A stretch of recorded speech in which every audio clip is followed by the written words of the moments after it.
Welcome back to the deep dive. Today, we are opening up a stack of source material that centers around a really tragic event. But our mission today goes much, much deeper than the headline. We're taking on the dense, sometimes uncomfortable, and I think absolutely essential legal landscape surrounding the fatal shooting of Renee Good in Minnesota. This incident, involving federal agents from Immigration and Customs Enforcement, has triggered this huge public debate, not just about the use of force, but about the fundamental boundaries of government power in America. And that really is the core of what we're doing here. Look, we understand that events like this generate instant, intense, emotional, and political reactions. But our job is to step back, put the politics aside for a moment, and provide the constitutional literacy you need to truly understand the legal structure that's supposed to govern these interactions. Our mission today is to dissect the legal limits of government authority, the citizen's right to resist, an unlawful detention, and this critical legal doctrine that not a lot of people know about called self-created danger. Because, let's be honest, in the immediate aftermath of any situation where a civilian resists authority and, tragedy results, the familiar societal instinct, the refrain you hear everywhere is, when an agent tells you to do something, you comply. You just do what the cop tells you. That instinct is incredibly powerful, and it's deeply rooted in a very understandable idea of maintaining public order and safety. For many, many people, compliance is seen as the moral choice, the responsible choice, and certainly the safest path. It's the path of least resistance. It is, exactly. Yeah. But the Constitution, and I mean literally decades of Supreme Court precedent and federal case law, they tell a much more demanding and ultimately a much more necessary story. They define the precise, often very narrow boundaries of that compliance, and they establish unequivocally the citizen's right to noncompliance when the initial order or the detention itself is unlawful. So we need to be really clear. We're not here to attack law enforcement or to second-guess agents' choices in milliseconds. We are here to explore the law itself.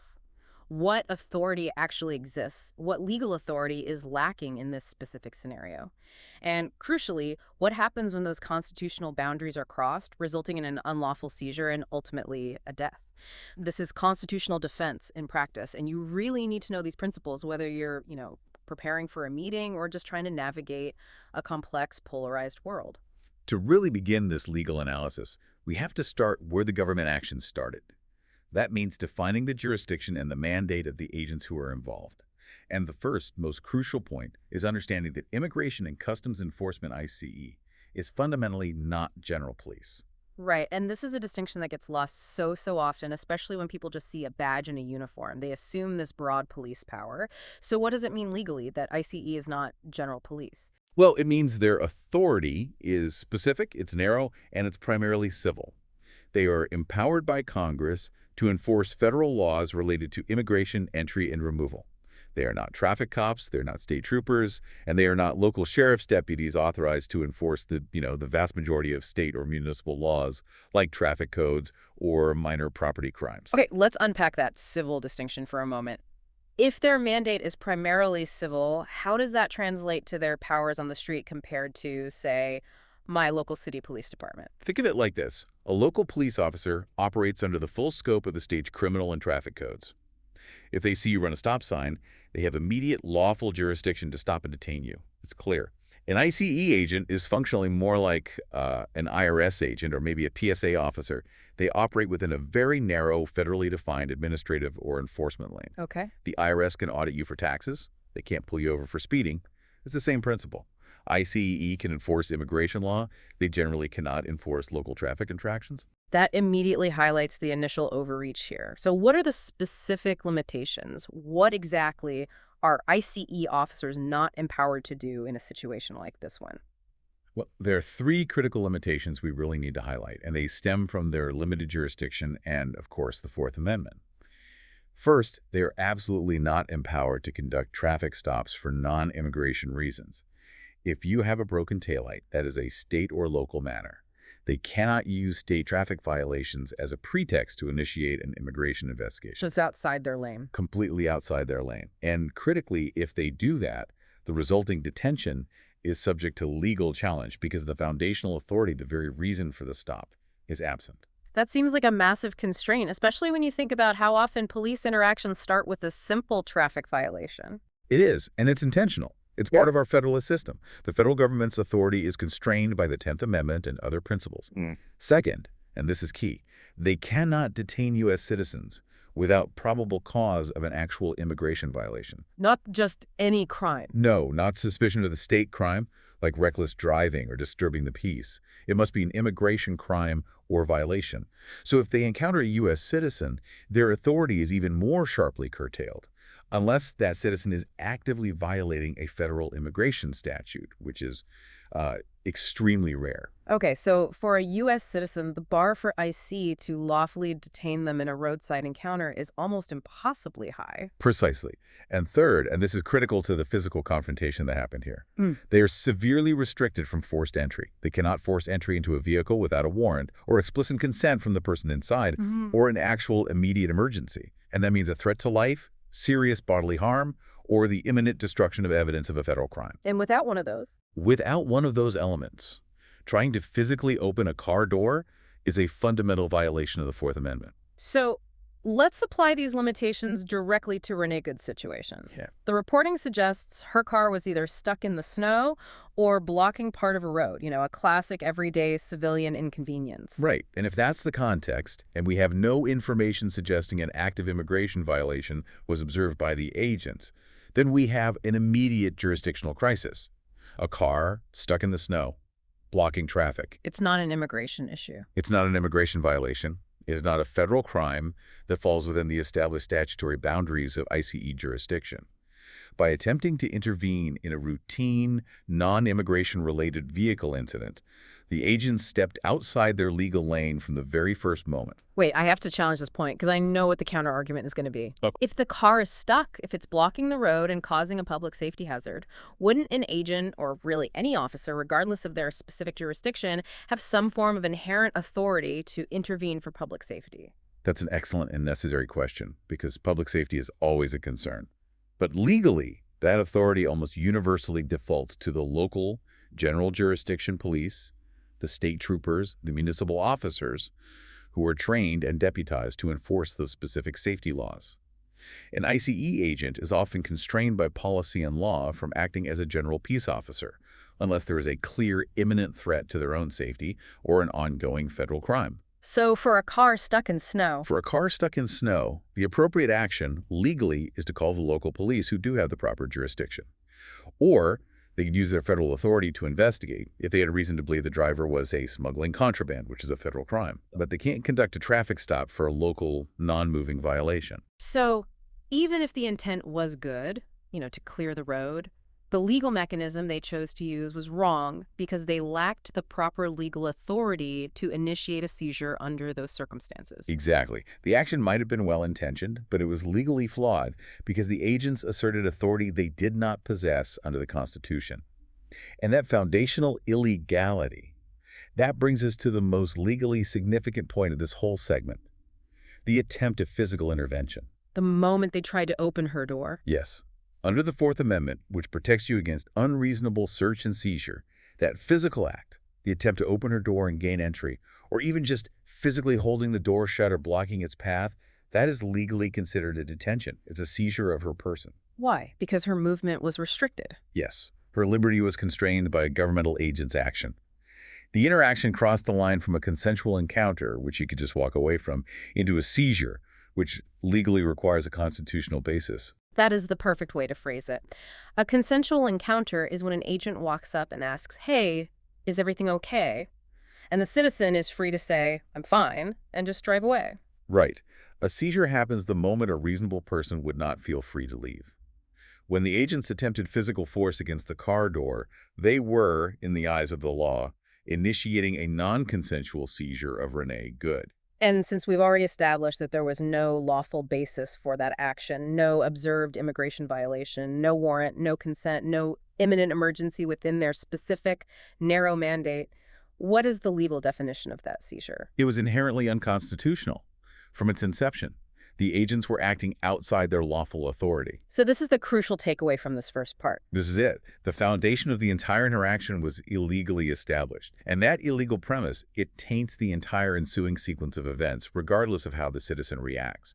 If the government starts with an illegal act, the legal responsibility for what comes next begins with the government. That sets the stage completely differently than the common narrative, which usually starts the clock at the moment the car starts moving. Absolutely. The clock starts with the unlawful assertion of power. This segment brings us right back to that ubiquitous refrain we talked about. She should have complied. But when we've just established that the detention itself was unconstitutional, it forces a different question. Complied with what? Right.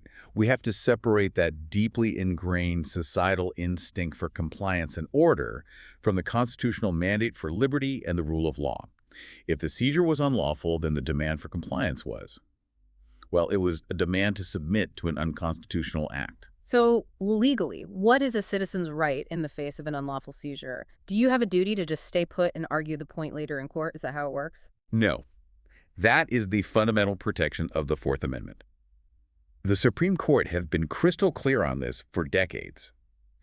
If a citizen is not lawfully detained, meaning they are detained without reasonable suspicion or probable cause of a crime that falls under that agency's jurisdiction, they have the constitutional affirmative right to terminate the encounter and leave. They can just leave. They can walk away or they can drive away. Yeah. This is the constitutional fail-safe. Okay, let's dive into the case law that defines this right. We need to really solidify this for everyone listening because for many, I think, the idea of legally resisting an officer's order, even an unlawful one, it just feels counterintuitive. It feels dangerous. It does, but we have to understand this is the law of the land. Let's start with a foundational case on this, Florida v. Royer, which was decided by the Supreme Court way back in 1983. What's the key principle from Royer? Royer established the essential difference between a consensual encounter and a seizure. In that case, the police approached a man in an airport and asked to see his ticket and ID. He gave them. But then they kept his documents and asked him to come to a private room for questioning. Okay, so that's the pivot point. That's the pivot. The Supreme Court found that moment when the police retained his documents and asked him to move. That transitioned the interaction from consensual to a seizure or detention. And what did the court say about the legality of that transition? The court stated plainly that once a person is seized, it must be supported by reasonable suspicion or probable cause.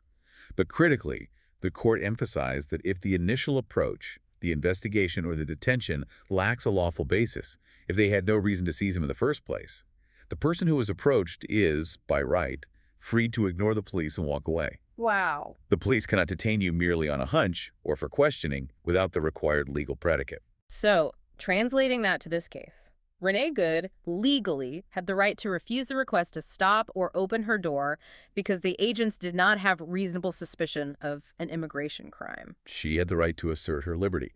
Now let's tie this directly to the context of a vehicle, which often complicates things, but the principle stays the same.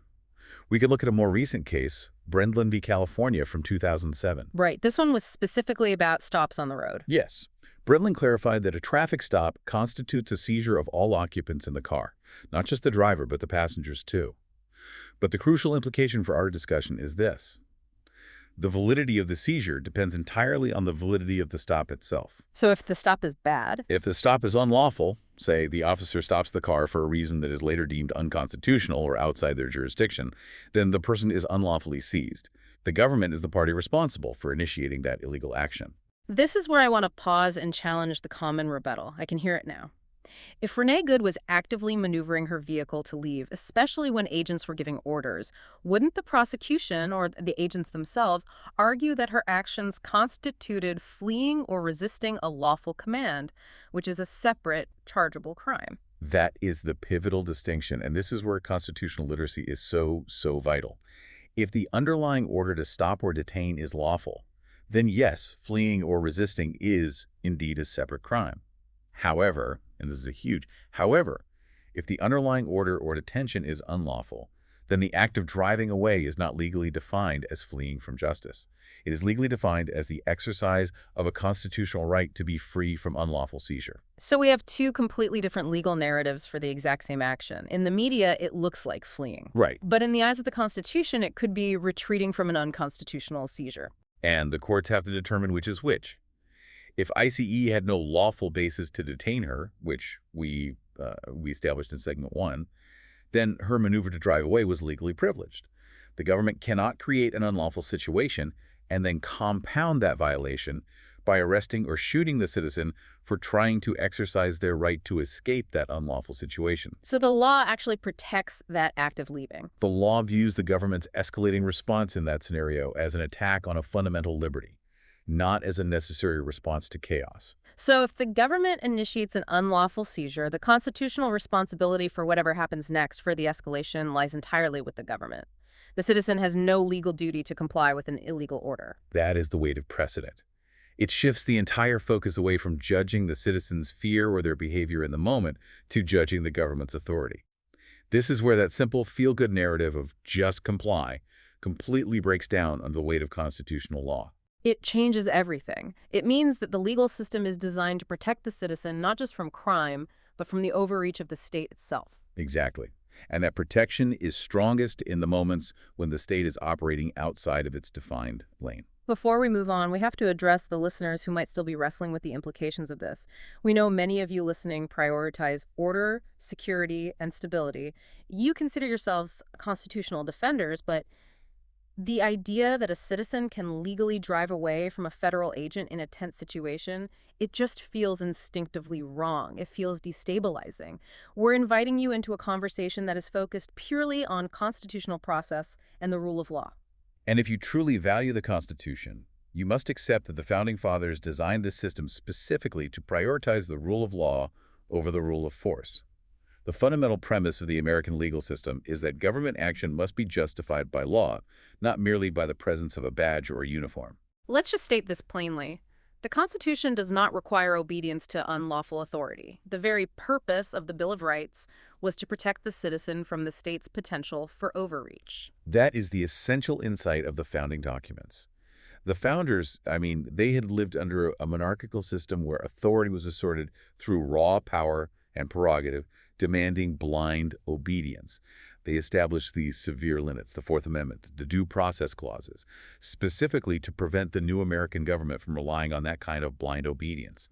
They instituted checks and balances to mandate lawful process before any citizen's liberty could be curtailed. So when we hear the argument, she should have stopped or she caused this by driving away, the constitutional defender in all of us has to pause and ask a more fundamental question. Yes. Was the initial order to stop lawful, or was it unlawful? If we are to be defenders of the Constitution, we have to defend the process above all else.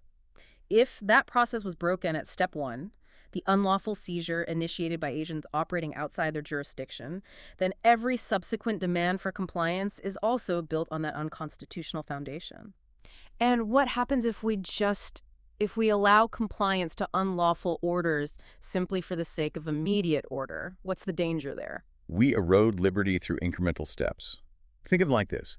If the law required you to obey any command given by any agent, regardless of the legal basis, then the Fourth Amendment is reduced to what? An advisory pamphlet.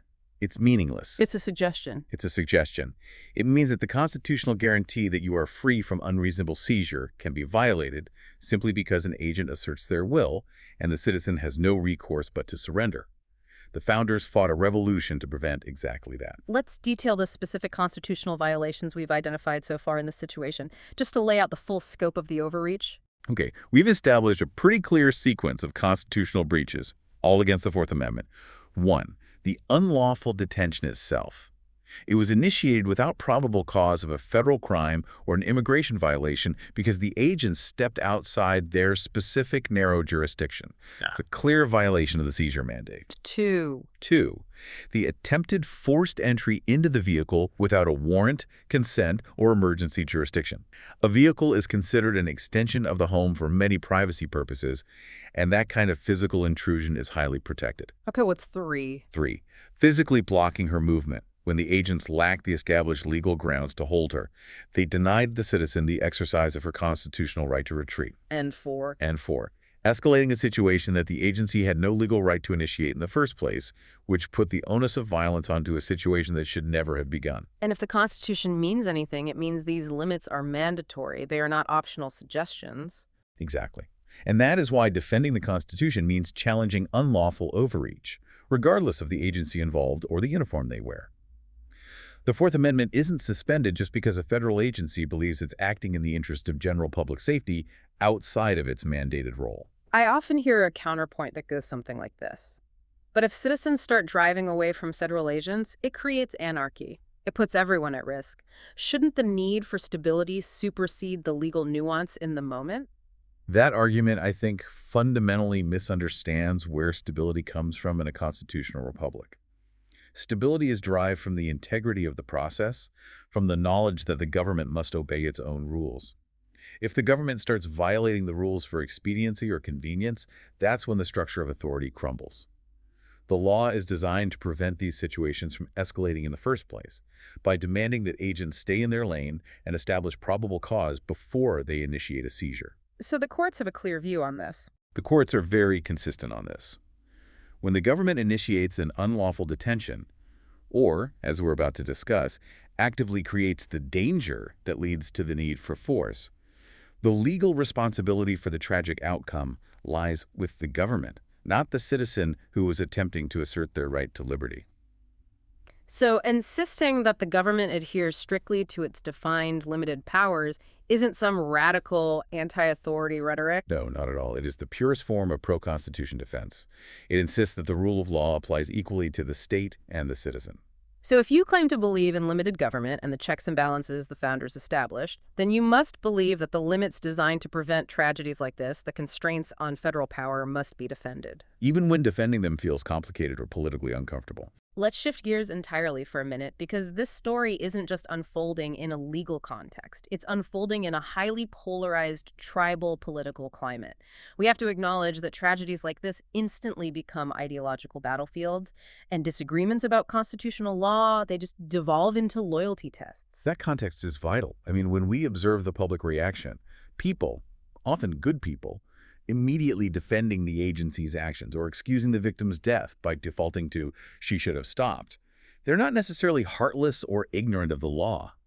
They are often driven by something far more powerful, a psychological need for order, which is fueled by political identity. We have to analyze that. Why do good people defend government overreach, sometimes even when the facts clearly point to a constitutional violation? It often comes down to identity and loyalty.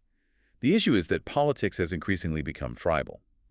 And this shifts the core commitment from an objective principle like limited government power defined by the Constitution to a subjective loyalty, a loyalty to support the power structure or the authority figures that my political tribe identifies with. So it's a reflex. It's a dangerous loyalty reflex. Oh. When an agent acts, regardless of the legality of their action, if that agent is perceived as being on your side of the cultural or political divide, the automatic reaction is to defend the action and blame the victim. The constitutional question of lawful authority is often skipped entirely. So people aren't necessarily being hypocritical, they're just prioritizing their try over the principle. Exactly. It's a psychological shift driven by identity alignment, and it overrides the difficult necessary task of constitutional analysis. And a major engine driving this reflex is the constant, pervasive, decade-long drumbeat of fear. Let's focus on that fear. How does the current political climate, the fear of chaos, crime, disorder, how does that translate into a desire for unquestioning authority? When you are subjected to constant political rhetoric that suggests the world is spiraling into chaos, that society is fractured, that crime is rampant, or that the country is under some existential threat, whether from within or without, people seek anchors. They crave stability. And in moments of high anxiety, authority, particularly law enforcement, is viewed as the last, thin, crucial line between civilization and anarchy. So it's a cognitive shortcut? It's a cognitive short-circuiting. The complexity of constitutional due process, the nuanced requirements of the Fourth Amendment, all of that gets jettisoned in favor of simple, immediate stability. And that fear leads to a specific, almost automatic assumption when incidents like the Renee Good shooting occur. What is that thought process? The thought process, which is driven by that drumbeat of fear, it becomes ingrained. It goes something like this. 1. Law enforcement is the last line of defense, therefore they must be right. 2. Any use of force by the government must inherently be justified by the preceding threat. 3. Any resistance by a citizen, especially if it leads to conflict, must be morally and legally wrong. And the last one is the most insidious. It is. 4. Questioning authority, especially in a crisis, is seen as helping the forces of chaos and is therefore unpatriotic. This is where we have to draw a really sharp historical and legal distinction. Patriotism is not obedience. It cannot be. The original revolutionary American definition of patriotism involves vigilance and skepticism of power. True patriotism demands that you defend the Constitution even when it is inconvenient, even when it means criticizing the actions of the government you supported or elected. Blind obedience to government agents, regardless of whether their orders are lawful or based on sound jurisdiction, that's the antithesis of the constitutional mandate.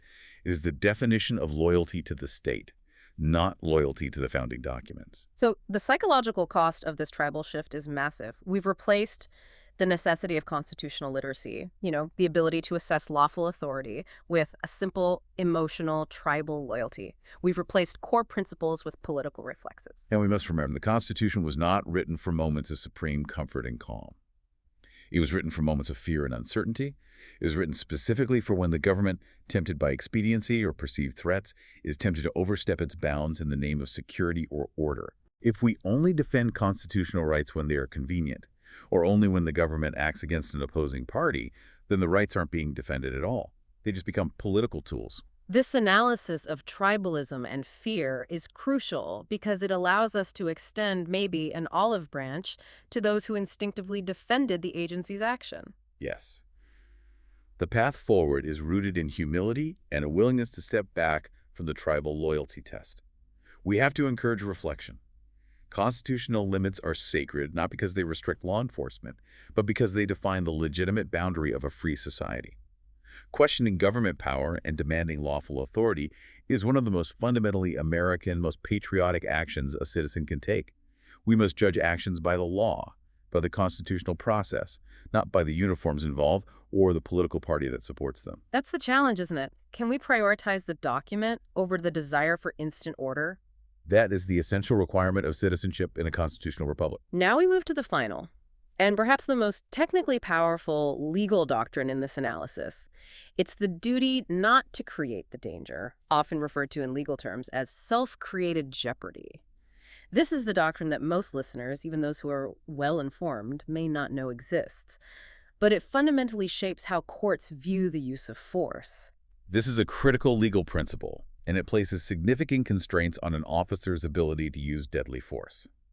Courts have repeatedly established that officers cannot, through their own actions, unnecessarily escalate a non-threatening situation into a deadly threat, a jeopardy, and then use deadly force to neutralize the danger they themselves created. So this means the analysis of the use of force doesn't start at the moment the agent pulled the trigger. It starts with the agent's actions leading up to that moment. Exactly.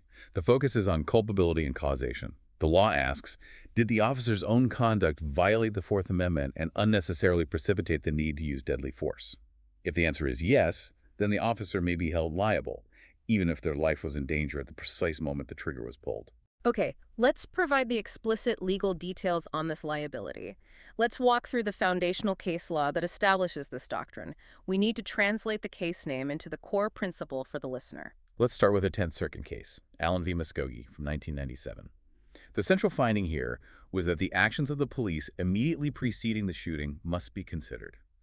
Muskogee established that officers who escalate a situation, for instance by cornering a suspect, using provocative language, or deploying unnecessary force, and thereby create the danger that ultimately leads to the shooting, they can be held liable. The court forces an analysis of the officer's actions leading up to the moment of force, demanding accountability for situational escalation. So the officer can't claim self-defense if they were the one who needlessly provoked the dangerous scenario. Precisely. They have a duty of care in their approach. Expanding on that, we can look at a Fifth Circuit case, Kirby v. Duva, from 2008. This ruling reinforced the same limitation even more clearly, stating that officers may not precipitate the need to use deadly force by their own actions. The officer cannot be the catalyst for the threat they then neutralize. Let's use a non-vehicle analogy to make this really visceral for people. If I, as an officer, approach a suspect and I immediately punch them in the face when there was no threat, and the suspect then draws a knife in fear and reaction, I can't shoot them and claim the knife was the justification. That is an excellent illustration of the principle. You created the violent reaction. You cannot use that self-generated violence as your justification for lethal force. Now, let's apply this specifically to the context of the Renee Good incident, cases involving vehicles. Abraham v. Rezo from 1999 is highly relevant here, and it's frequently cited in excessive force cases involving cars. In Rezo, the court addressed a situation where an officer stepped in front of a slowly moving vehicle. The court ruled that an officer who deliberately steps in front of a moving vehicle, even one that is attempting to escape, creates the jeopardy. So once that jeopardy is self-created, what is the legal consequence for the officer? The officer cannot use that specific self-imposed danger, the fact that the car is now moving toward them, as the justification for using deadly force against the driver. If the officer had maintained a safe position, the threat would not have materialized. Therefore, the officer's poor tactical choice and poor legal judgment forfeit the ability to claim that harm as justification for killing someone. That seems like a massive constraint on police action, but also a vital constitutional protection. It means the officer has to prioritize non-lethal engagement by maintaining a safe distance. They have a duty to position themselves safely and to avoid unnecessarily escalating a situation into one requiring deadly intervention. And this concept is further reaffirmed in another critical ruling, a State of Starks v. Inyart from 1993. This ruling explicitly states that deadly force is generally not justified when the officer, quote, places himself in the path of a moving vehicle. This isn't just about tactical training, then. This is about legal liability. The officer has a constitutional duty to avoid generating the threat. Absolutely. The doctrine enforces a duty of self-restraint and professional responsibility. It recognizes that officers, unlike ordinary citizens in self-defense, are trained professionals acting under the color of law, and so they have a higher legal standard of care regarding the initiation and escalation of force. So, applying this powerful legal doctrine back to the Renee Good incident, the sources indicate an agent was documented standing directly in front of the vehicle, which was reportedly moving slowly, maneuvering away from the unlawful detention. That positioning is not merely a tactical mistake, it's a severe legal liability under decades of established case law. The agent, having already initiated an unlawful seizure, which we covered in Segment 1, then placed themselves in the vehicle's path, actively creating the very threat they claimed justified the subsequent use of force. And what's the legal implication of that? By placing themselves in harm's way unnecessarily, especially after initiating an unlawful stop and demanding compliance with an illegal order, the agent is legally considered to have created the jeopardy. Under the precedent of Reso and Enyart, they thus lose the constitutional and legal justification to respond to that self-created threat with deadly force. So the argument that the agent's life was immediately threatened, which is the standard justification for deadly force, that argument is undermined if the agent was responsible for creating the threat in the first place. Yes, by acting outside of their lawful authority and positioning themselves dangerously, it forces the ultimate question. Was the use of force necessary and unavoidable? Or was it the inevitable tragic result of a sequence of unlawful decisions and a tactical choice to violate the duty not to create jeopardy? Under this doctrine, the legal burden shifts heavily back to the agency. This has been a really detailed walk through the legal underpinnings of this. Let's synthesize this now for the listener. We've established that this incident is not a simple case of a civilian refusing a direct order. It's a complex legal chain of government overreach. We can systematically review the sequence of events, and you can see how the initial ICE overreach created an unavoidable legal chain of constitutional violations that led to this tragic outcome. So step 1, jurisdictional overreach. The ICE agents acted outside their lawful narrow authority. They intervened in a state or local non-immigration matter, a car stuck in snow or blocking a road. They were enforcing a law they were not mandated to enforce. Then step 2, unlawful seizure. The attempt to physically force entry into her vehicle constituted a non-consensual seizure without the required probable cause of an immigration violation. So it's a Fourth Amendment violation from the jump. Step 3, escalation and denial of liberty. The agents demanded compliance with an order that was based on an unlawful premise. They attempted a physical intrusion into a protected space, the vehicle, and that escalated the tension. Step 4, blocking the right to retreat. The agents then physically prevented the citizen from exercising her constitutional right to terminate the unlawful detention and retreat. They had no legal authority to compel her to stay. And finally, step 5, creating the danger. The agent violated the established constitutional duty not to create the danger by positioning themselves directly in the path of the vehicle, which was slowly attempting to maneuver away, thereby precipitating the very threat used to justify deadly force. When you lay out this 5-step legal chain of constitutional violation and escalating jeopardy, the legal conclusion becomes almost inescapable. The government agency's actions were the driving, initiating factor in the resulting death. The law views the resulting death, sadly, as far more than just a roadside fatality. It's viewed legally as an unlawful seizure under the Fourth Amendment, a violation of the citizens' civil rights stemming from the agency's lack of lawful authority and potentially excessive force, because the deadly force used was predicated on a danger that the agents themselves created while acting outside their jurisdiction.